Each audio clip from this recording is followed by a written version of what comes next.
எல்லாருக்கும் வணக்கம். இதழின் நீழல் சேனலுக்கு உங்களை வரவேற்கிறேன். இன்னைக்கு என்ன செய்ய போறோம்னா ஈவினிங் ஸ்நாக்ஸ்.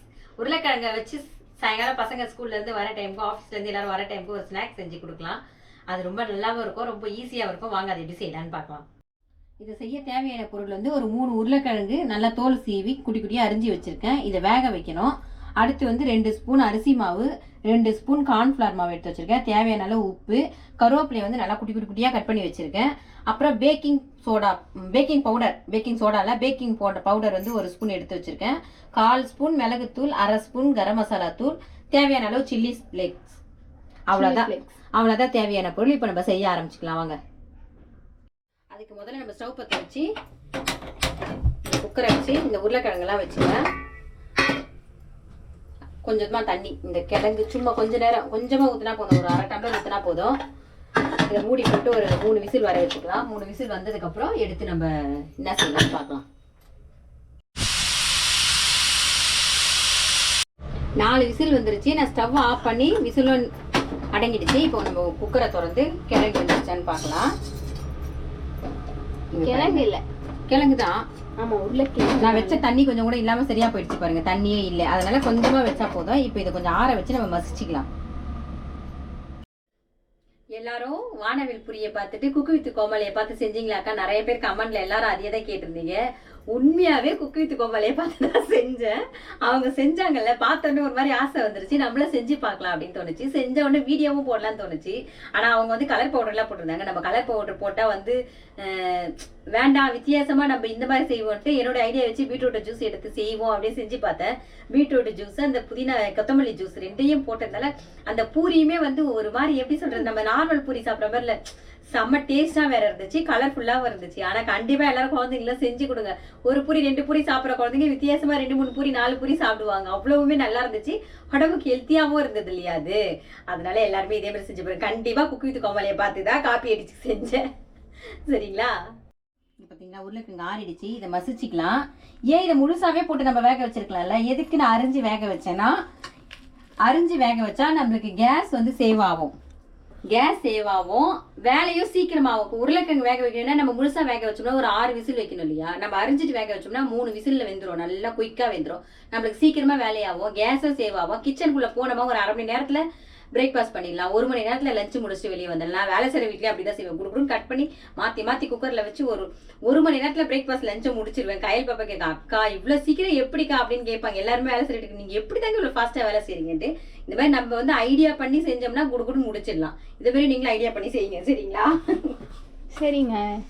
வேலைக்கு போறதுனால அந்த ஸ்பீட் நம்மளுக்கு வந்து இப்படி செஞ்சா இப்படி வரும்ன்ற தெரியுது. வீட்டுல இருந்தோம்னா நம்ம இதை பொறுமையா செய்வோம்னு தோணும் நமக்கே, இதை முடிச்சு இதை செய்யலாம் அப்படின்ட்டு. வேலைக்கு போறவங்களுக்கு தான் ஐயோ இதை முடிச்சுட்டு அந்த வீட்டுக்கு போனோமே, அந்த வீட்டுக்கு முடிச்சுட்டு நம்ம வீட்டுக்கு போனோமே அப்படின்ற எண்ணம் தோணும். அதனாலதான் இதை நல்லா மசிச்சுட்டேன்.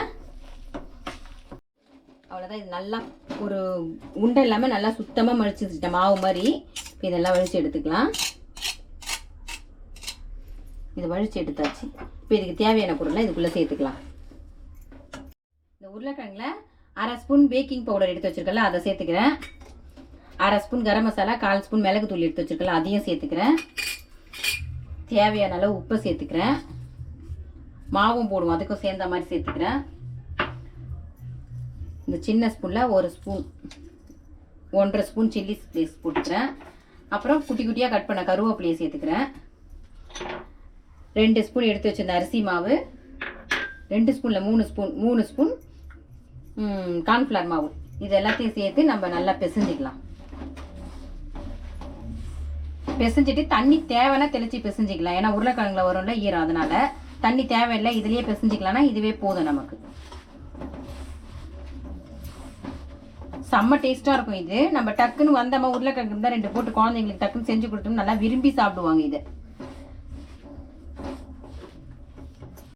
இங்க பாருங்க எப்படி சப்பாத்தி பத மாவுக்கு பிரிஞ்சுட்டேன் மாவை. இதை வந்து இப்போ நம்ம 4 பாகமா பிரிச்சுக்கலாம்.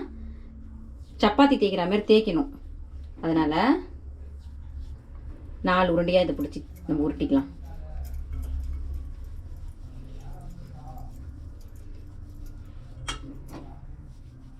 இங்க பாருங்க, இது 4 உருண்டையா பிடிச்சிட்டேன். இப்போ நம்ம வந்து இதை தேய்ச்சிக்கலாம். நான் சப்பாத்தி கட்டை எடுக்கல, காய் நறுக்கிற கட்டை தான் எடுத்திருக்கேன். கொஞ்சமா அரிசி மாவு போட்டுக்கிறேன். அரிசி மாவு மேலே போட்டு தேய்ச்சோம்னா நம்மளுக்கு நல்லாவும் வந்து இது மொறுமொறுன்னு இருக்கும். ஒட்டாமையும் இருக்கும். கொஞ்சம் ரொம்ப கனமாகவும் தேய்க்க வேணாம், ரொம்ப மெலிசாவும் தேய்க்க வேணாம். இப்படி தான் வரும் இது. நம்ம அப்புறமா சைடில் இருக்கிறத எடுத்து நம்ம செட் பண்ணிக்கலாம். போதும் இந்த அளவு. இப்போ இதை வந்து கட் பண்ணி எடுக்க போகிறேன் நான். இங்கே பாருங்கள், இந்த மாதிரி ஒரு மூடி எடுத்திருக்கேன்.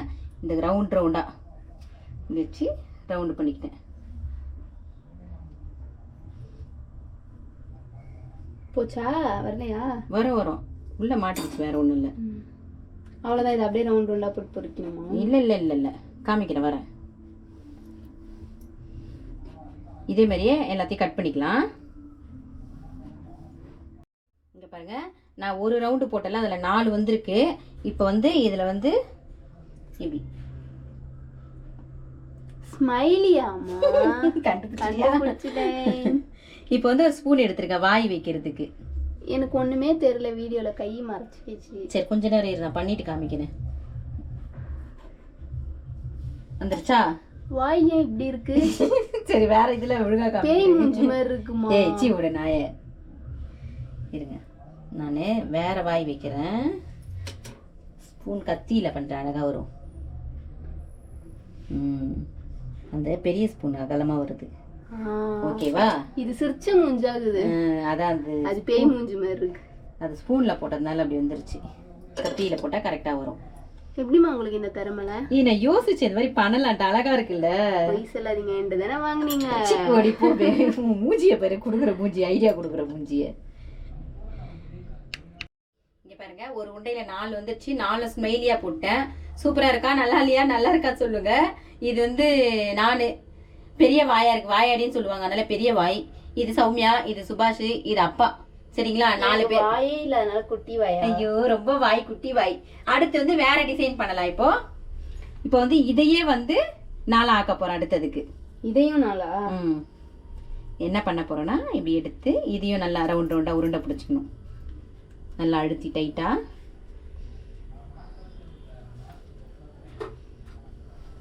உருண்டை பிடிச்சிட்டு என்ன பண்ண போறேன் அப்படின்னு யோசிக்கிறீங்களா? இங்க பாருங்க, இந்த லைட்டா இப்படி தட்டிட்டு இந்த வாட்டர் கேன் இருக்குல்ல, இப்படி வச்சு இப்படி பண்ண இப்படி வந்துருச்சா? இது ஒரு டிசைன். இதை வந்து வச்சுக்கலாம். இதே போல இது 4ஐயும் வந்து இந்த டிசைன் பண்ணிக்கலாம். எப்படிமா இப்படி நல்லாவே இல்லாத டிசைன்லாம் பண்றீங்க? ஏய் ஸ்மைலி ஓகே, நல்லா தான் இருக்கும். இது ஏதோ அடிபட்ட மாதிரி இருக்கு. அப்படிலாம் ஒன்றும் இல்லை, இது ஒரு டிசைன்.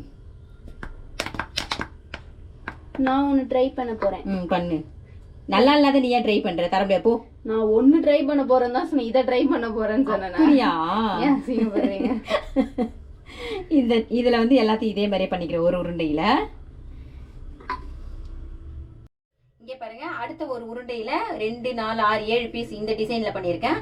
அடுத்து வந்து நம்ம டைமண்ட் பீஸ் பண்ணலாம். சரிங்களா? மாவுல வச்சு மறுபடியும் அதே போல திரட்டிக்கலாம்.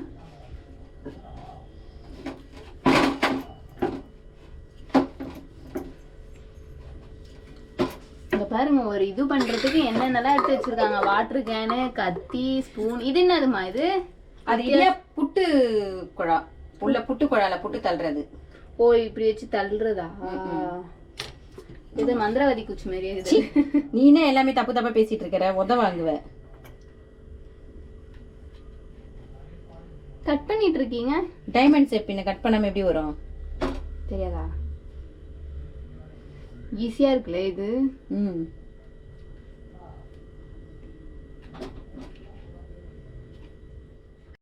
இங்க பாருங்க, நம்ம எடுத்து வச்சிருந்த மாவு பேலன்ஸ் இருந்ததுல அதுக்குமே வந்து நான் ஸ்மைலியே போட்டேன். ஸ்மைலி ரொம்ப பிடிச்சிருக்கு எனக்கு, அதுதான் ரொம்ப பிடிக்கும். எப்பவுமே அழகா இருக்கு. மீதி கொஞ்சம் அந்த சைட்ல வந்த பீஸுக்குலாம் இந்த உருண்டை போட்டு வச்சிருக்கேன். இது எதுக்கு போடுறேன்னா, இந்த மாதிரி இதை போடும்போது சைட்ல வருதுல, அந்த பீஸ் எல்லாம் இப்படி போட்டுக்கல, அதனால இது ஐடியா பண்ணி இப்படி போடுறது. சரிங்களா? நம்ம 2 விதமாவும் செஞ்ச மாதிரி இருக்கும்ல. நான் ஸ்டவ் பற்ற வச்சு எண்ணெயும் காய வச்சுட்டேன். இப்போ எண்ணெய் கொஞ்சம் காயிட்டு, காஞ்ச உடனே ஒன்று ஒன்றா போட்டு பொரிச்சு எடுத்துக்கலாம். நம்ம எண்ணெய் நல்லா காஞ்சிருச்சு. நம்ம இப்போ ஒன்று ஒன்றா இறக்கிக்கலாம். இவங்கள ஸ்மைலி, முதல்ல ஸ்மைலி தான் போடுறேன்.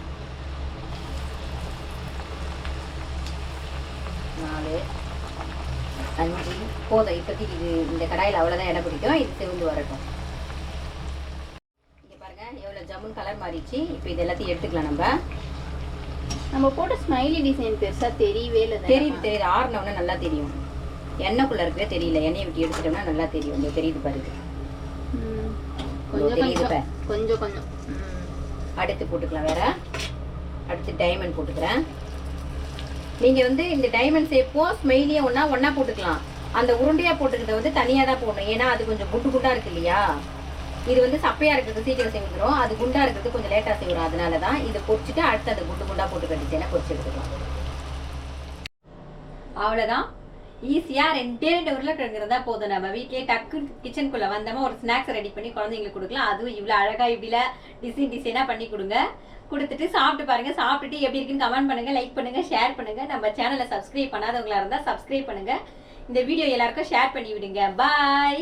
மறுபடியும் அடுத்த வீடியோவில் பார்க்கலாம்.